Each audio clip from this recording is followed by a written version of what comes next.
1971 में भारत और पाकिस्तान के बीच युद्ध होता है और बांग्लादेश उसमें आज़ाद होता है। आज जो आप लोग बांग्लादेश देख रहे हैं ना, 1971 तक ये पाकिस्तान का हिस्सा हुआ करता था। देखिए, पश्चिम बंगाल, असम, मेघालय, त्रिपुरा, मिजोरम, 5 राज्यों की सीमा हमारी लगती है। और पाकिस्तान 1947 तक भारत का हिस्सा हुआ करता था। लद्दाख, जम्मू कश्मीर, पंजाब, राजस्थान, गुजरात, 5 राज्यों की सीमा हमारी पाकिस्तान से लगती है। तो जब 1971 की जंग के आखिरी दिनों में याह खान क्या कर रहे थे, और मैं बात कर रहा हूं उस समय के तत्कालीन राष्ट्रपति जनरल याह खान के, पाकिस्तान के राष्ट्रपति की बात हो रही है। तो जानते हैं इनके बारे में। तो 1971 की विधिवत लड़ाई शुरू होने के एक दिन पहले 2 दिसंबर की शाम ढाका के मार्शल लॉ प्रशासक की तरफ से तत्कालीन पाकिस्तानी राष्ट्रपति याह खान के पास एक अर्जेंट सिग्नल संदेश आया कि जैसोर पर आखिरकार भारतीय सेना का कब्जा हो गया।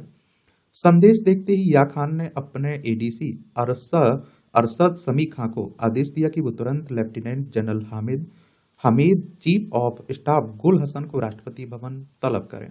जैसे ही तीनों याह खान से मिलने के बाद गए तो याह खान ने अपने एडीसी अरशद समी खां से अगले दिन के अपने सारे अपॉइंटमेंट रद्द करने के लिए कहा। और उस दिन सुबह 9 बजे जीएचक्यू की बैठक बुलाई गई, जिसमें याह के अलावा पाकिस्तानी सेना के सभी आला अफसरों ने भाग लिया। जनरल याह के एडीसी रहे अरशद समी खां अपनी किताब 3 प्रेसिडेंट एंड इन एड में लिखते हैं कि जनरल गुल हसन ने सबको ताजा घटनाक्रम की जानकारी देने के बाद जोर देकर प्रस्ताव रखा कि पाकिस्तान इसका तुरंत जवाब दे, वरना भारत पूरे पूर्वी पाकिस्तान पर हमला कर देगा। बाद में अपनी सेनाओं को पश्चिमी सीमा पर भी ले आएगा, जहां उनके सैनिकों की अधिक संख्या हम पर भारी पड़ेगी। गुल हसन ने वहां मौजूद लोगों को याद दिलाया कि राष्ट्रपति याह खान सार्वजनिक रूप से ऐलान कर चुके हैं कि अगर पाकिस्तान की 1 इंच जमीन पर भी हमला किया गया तो इसका मतलब पूर्ण युद्ध होगा। और वहां मौजूद हर व्यक्ति ये जानते हुए भी इस प्रस्ताव से सहमत था कि हम युद्ध की घोषणा करने की स्थिति में नहीं है, खासकर तब जब जिस भूमि के लिए हम लड़ रहे हैं वहां के लोग ही हमारी सेना के खिलाफ लड़ाई कर रहे हैं। क्योंकि जो बांग्लादेश है ना, यहाँ के लोग ही पाकिस्तान के खिलाफ थे, पाकिस्तान की सेना के खिलाफ थे। याह खान ने एक अच्छे कमांडर की तरह अपने जनरलों के प्रस्ताव को अपनी सहमति दे दी, लेकिन मुझे ये लग रहा था कि जनरल याह खान को कहीं ना कहीं ये अंदाजा था कि वो लड़ाई जीतने की स्थिति में नहीं है। गिद्ध ने याह खान का रास्ता रोका। इसके बाद पाकिस्तानी वायु सेना अध्यक्ष एयर मार्शल रहीम खान ने जनरल गुल हसन से बैंत लेकर बताना शुरू किया कि किस तरह ये जरूरी है कि पाकिस्तानी वायुसेना तुरंत एक्शन में आए और भारतीय हवाई ठिकानों पर हवाई हमले शुरू करे, ताकि भारतीय युद्धक विमानों को उड़ने का मौका ही ना ही मिले।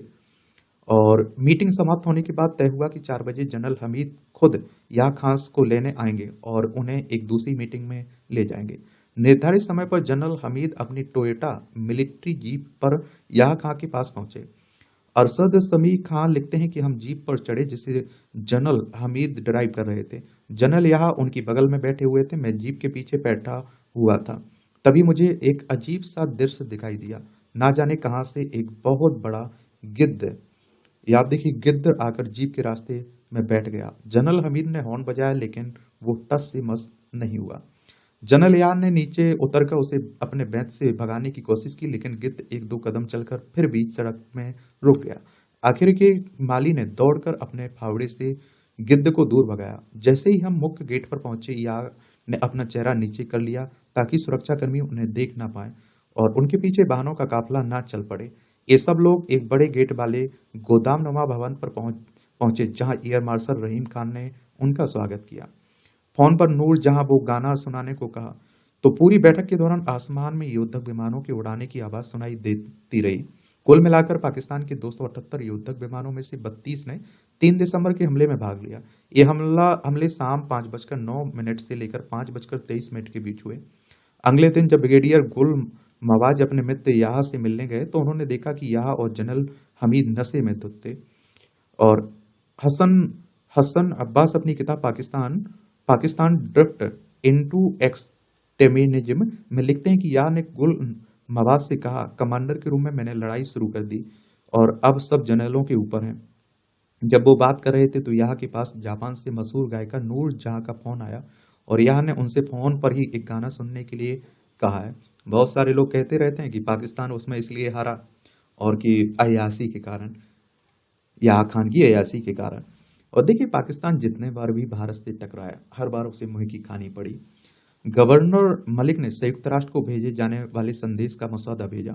जैसे जैसे पूर्वी पाकिस्तान से पाकिस्तानी सेना के हारने की खबर आती चली गई, वहां के गवर्नर अब्दुल मलिक ने यहाँ को सिग्नल और सैकड़ों बार फोन की मदद से ये संदेश भेजने शुरू कर दिए कि लड़ाई रोक कर समस्या का राजनीतिक समाधान ढूंढने की कोशिश करिए। संयुक्त राष्ट्र यानी कि यूनाइटेड नेशंस की बात हो रही है, 24 अक्टूबर 1945 में स्थापना हुई थी। न्यूयॉर्क यूएसए में इसका हेडक्वार्टर देखने को मिलेगा। 9-10 दिसंबर को गवर्नर मलिक और पूर्वी कमान के प्रमुख जनरल ए के नियाजी के संदेशों की झड़ी लग गई। अधिकांश संदेशों का लबोलबाब से ये था कि हालात बद से बदतर होते जा रहे हैं और तुरंत कुछ नहीं किया गया तो 2 दिनों के अंदर पूर्वी पाकिस्तान भारत के हाथ में चला जाएगा। या खान ने उनको जवाब दिया कि आप वहां पर हैं जहां ये सब कुछ हो रहा है। हताहतों की संख्या कम करने के लिए जो कुछ भी संभव हो आप करिए। यहाँ का संदेश पाकर गवर्नर मलिक ने संयुक्त राष्ट्र के महासचिव को भेजे जाने वाले संदेश का मसौदा उनके अनुमोदन के लिए भेजा, जिसमें कहा गया था कि तुरंत युद्ध विराम किया जाए और पूर्वी पाकिस्तान के राजनीतिक प्रतिनिधियों को सत्ता हस्तांतरण किया जाए। यहाँ की अनुमति के बिना संदेश संयुक्त राष्ट्र गया तो यहाँ ये मसौदा पाकर परेशान हो गया। उन्होंने तुरंत जनरल हमीद को बुलावा भेजा। अरशद समी खान लिखते हैं कि यहाँ ने हमीद से कहा कि हम न्याजी को फोन करके कहो कि उचित कदम उठाने की अनुमति देने का ये मतलब नहीं कि वो हमारे कूटनीतिक कदमों में अपनी टांग अड़ाए। संयुक्त राष्ट्र के महासचिव को मलिक के भेजे प्रस्ताव का सीधा मतलब हुआ कि आवामी लीग को सत्ता सौंप देना और तुम उससे बात करो, क्योंकि अगर मैंने बात की तो मैं अपने गुस्से पर काबू नहीं रख पाऊंगा। इस समय किसी को अपना धैर्य नहीं खोना चाहिए।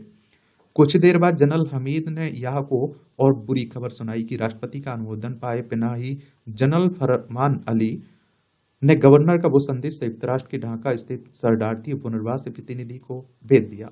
या ने तुरंत विदेश सचिव सुल्तान खां को आदेश दिया कि किसी तरह इस संदेश को वापस ले लिया जाए। चीन ने पल्ला झाड़ा। शुरुआत में पाकिस्तानी सेना को मिली सफलता ने यहाँ को रोमांचित कर दिया था। राजस्थान में पाकिस्तानी सेना की शुरुआती सफलता और भारतीय युद्धपोत वुकरी के डुबोए जाने की खबर ने उन्हें लगने लगा था कि भाग्य भी उनके साथ है। अरशद समी खान लिखते हैं कि आईएसआई के तत्कालीन प्रमुख ने उनसे कहा कि दुनिया की मशहूर ज्योतिषी जीन डैक्सन ने भविष्यवाणी की है कि एक राष्ट्र शासन अध्यक्ष के रूप में अभी वो कम से कम 10 सालों तक रहेंगे।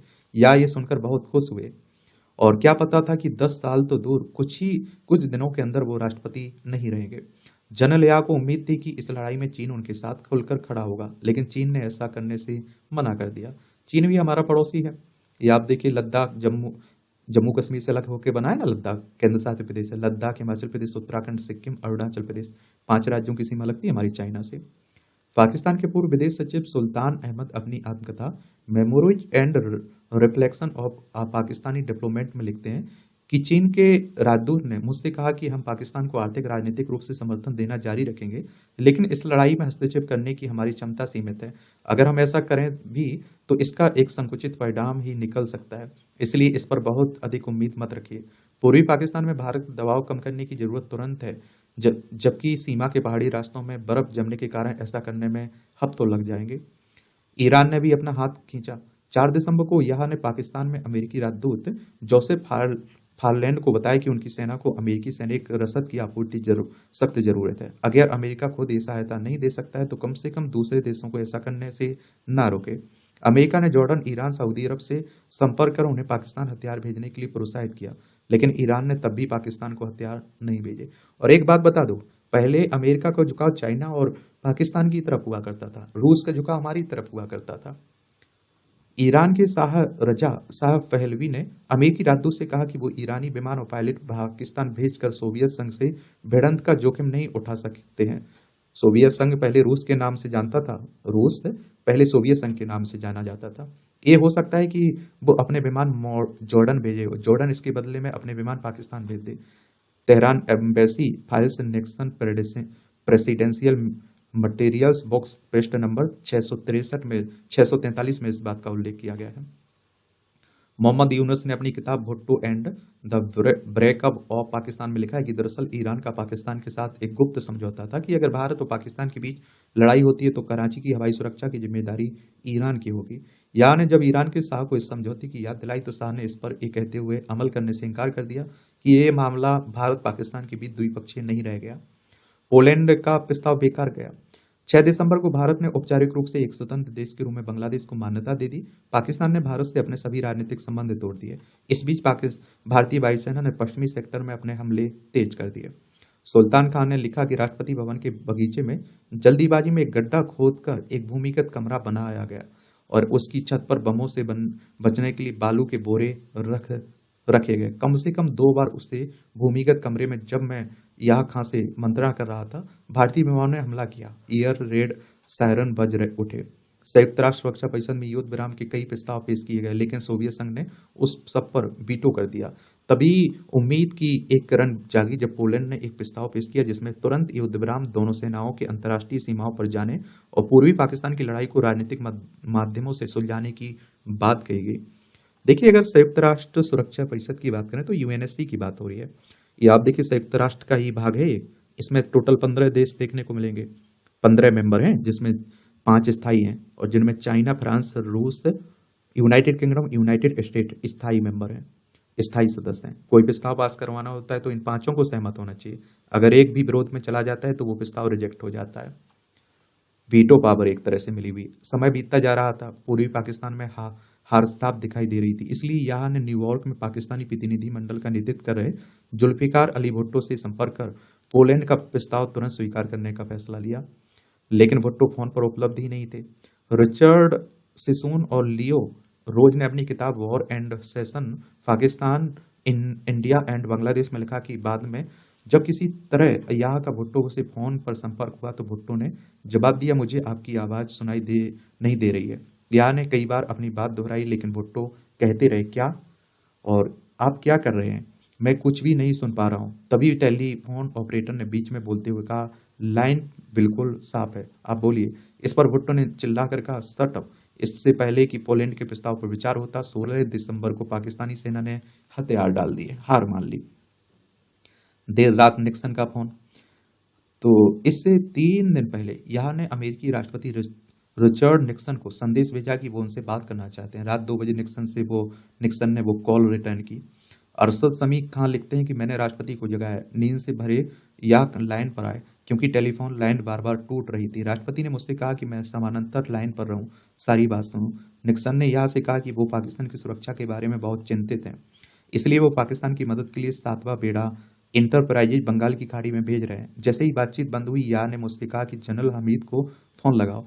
जैसे ही फोन लगाया गया, या ने लगभग चिल्लाते हुए कहा, हैम बी हैव डन इट, अमेरिकी रास्ते में है। और हम सभी लोग अगले 2 दिनों तक अमेरिकी बेड़े का इंतजार करते रहे। लगता है वो कछुए की चाल से चल रहा था। बंगाल की खाड़ी में उसका दूर दूर तक कोई निशान नहीं था, यहाँ तक कि ढाका के गिरने के बाद भी। पाकिस्तानी सेना में तालमेल का अभाव। तो पूरी लड़ाई के दौरान पाकिस्तानी सेना के तीनों अंगों के बीच कोई सामंजस्य नहीं था। हालांकि यहाँ तक थे कि नौसेना अध्यक्ष तक को पाकिस्तानी हमले के बारे में कोई सूचना नहीं दी गई थी। और आप देखेंगे कि उन्हें एक खबर रेडियो से मिली। भारतीय जल सीमा में तैनात की गई पनडुब्बियों को भी युद्ध की खबर रेडियो से मिली थी। पूर्वी कमान में जनरल नियाजी ने को लड़ाई शुरू होने की सूचना बीबीसी के प्रसारण से मिली। Cost shorts Pakistan east army and the war पृष्ठ 295 में। पाकिस्तानी नौसेना के प्रमुख ने भी एक इंटरव्यू में आरोप लगाया कि जब भारत ने पाकिस्तानी पोर्टों पर हमला किया तो बार बार अनुरोध किए जाने के बावजूद उन्हें एयर कवर नहीं प्रदान किया गया। गोहर यवूब खान ने अपनी किताब glamorous into the corridors of power में बांग्लादेश की लड़ाई से पहले एक हवाई यात्रा के दौरान chief of general staff general गुल हसन के साथ अपनी मुलाकात का जिक्र करते हुए लिखा कि जनरल गुल ने मुझे बताया कि पूर्वी पाकिस्तान में सिर्फ एक चमत्कार ही हमें बचा सकता है। मैंने उनसे पूछा कि क्या आपने चीफ को ये बात बताई है। गुल ने अपनी आंखें बंद कर कहा कि गोहर, मुझे उनसे 3 महीने तक मिलने का मौका नहीं मिलता। मैंने कहा कि आप मजाक कर रहे हैं। गुल का जवाब था, मुझे पर यकीन करो, मुझे उनसे मिलने तक के लिए एक तरह की जंग करनी पड़ती है। मैंने कहा, तब तो ईश्वर ही हमारी रक्षा कर सकता है। हम बर्बादी की तरफ बढ़ रहे हैं और वो भी अपनी आंखें खुली रखकर। या का राष्ट्र के नाम संदेश। ढाके में पाकिस्तानी सेना के हथियार डालने की खबर सुनते ही या खान ने शाम 7:15 पर रेडियो और टेलीविजन पर देश को संबोधित किया। अपने संदेश में उन्होंने कहा कि एक अस्थायी नाकामयाबी है। हम पश्चिमी सेक्टर में लड़ाई जारी रखेंगे। अपना संदेश रिकॉर्ड करने से पहले उन्होंने उसे अपने विदेश सचिव सुल्तान खां के पास टिप्पणी के लिए भेजा था। सुल्तान खान ने लिखा कि पूर्वी पाकिस्तान में हमारी सैनिक क्षमता जानने के बावजूद मुझे देखकर आश्चर्य हुआ कि राष्ट्रपति अब भी चर्चिल की तर्ज पर छतों, समुद्र तटों, सड़कों पर दुश्मन से लड़ाई की बात कर रहे थे। मैंने कहने पर उन्होंने ये सब अंश अपने भाषण से निकाल दिए, लेकिन उन्होंने मेरे इस सुझाव को नहीं माना कि उन्हें ये संदेश रद्द कर देना चाहिए। अरशद समी खां लिखते हैं कि हम सब के लिए ये बहुत दुख का मौका था। हम अपने आंसू नहीं रोक पाए। मैं अंधविश्वासी नहीं हूँ, लेकिन मुझे रह रहकर 3 दिसंबर का वो दृश्य याद आता रहा जब राष्ट्रपति भवन से निकलते समय गिद्ध ने हमारे रास्ता रोक लिया था, मानो हमसे कह रहा हो कि इस लड़ाई पर जाना फिजूल है और इसका परिणाम हमारे पक्ष में नहीं आएगा। और इस तरह से आप देखेंगे कि पाकिस्तान के 2 टुकड़े हो जाते हैं और बांग्लादेश आज़ाद हो जाता है। उस समय हमारे देश की प्रधानमंत्री थी इंदिरा गांधी। तो जो लोग कहते हैं ना कि इंदिरा गांधी बहुत कमजोर प्रधानमंत्री थी, भाई बिल्कुल नहीं। देखिए, पाकिस्तान ने उनसे टक्कर ली, पाकिस्तान के 2 टुकड़े कर दिए। और ये भी याद रखिए, जो लोग कहते हैं महिलाएं कमजोर होती हैं, देख लीजिए, धूल चटा दी पुरुषों को। वहां के राष्ट्रपति पुरुष ही तो थे। तो ये कहानी है।